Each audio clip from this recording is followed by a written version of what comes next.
Hey Aaron, what's up? So I need help with my tray flips. So watch this and just help me out.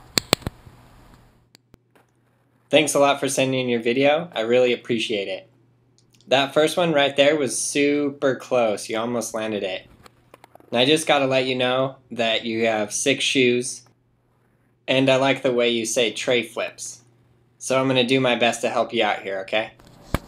So those are my tray flips, and I need a little help on that. And it would be really nice if you could help me out. And my tray flips, I land them sometimes, but they're never clean. And I barely ever land them.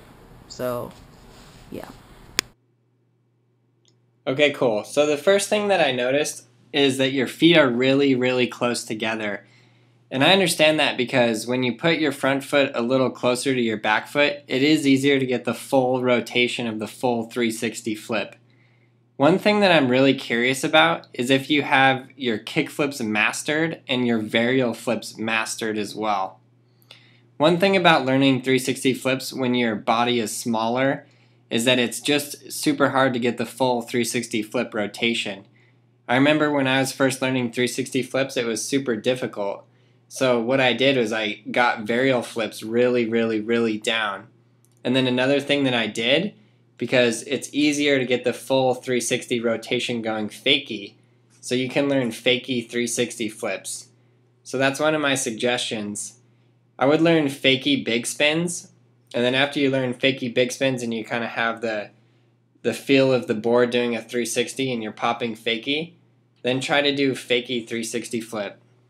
Notice where my feet are, they're a lot further apart than yours, but obviously my legs are bigger and I have more power so I can kick the board around easier.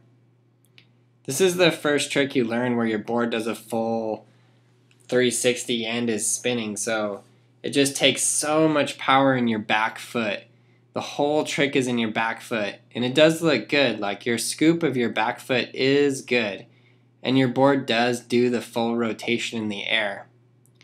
So basically what you need to do is just get down, keeping it under you enough and being able to catch it with your front foot. See, your front foot is even in a good position to catch it, and it's right there and it just about lands it. You just had to wait with your front foot a little bit longer for your board to go fully around. Watch my back foot. Whoosh. Super scoop. And the board just flies right around. I don't want to leave you with the feeling of like, oh, I'm too small to do 360 flips or anything like that. But basically the thing that you need to practice is just getting that motion right there, super down with your back foot, which you really do have it down and you are really close because your board is doing the full 360 flip rotation. And like you said, you do land it sometimes. So basically you just need to practice, literally go outside and do 360 flips every single day, and you'll build your muscles, your feet will be able to flip the board faster, and your back foot will just get so used to that motion. So you can see my front foot here, it barely does anything. The whole motion of the trick is in the scoop of the back foot right there. My front foot just hangs out and then catches the board. You can practice catching your board by doing the 360 flip rotation and stepping off your back foot. So that's another thing that I highly suggest you do. For any of you guys learning the basics of skateboarding, you have to check out Skateboarding Made Simple. You're not going to progress very far in your skating if you don't master the basics.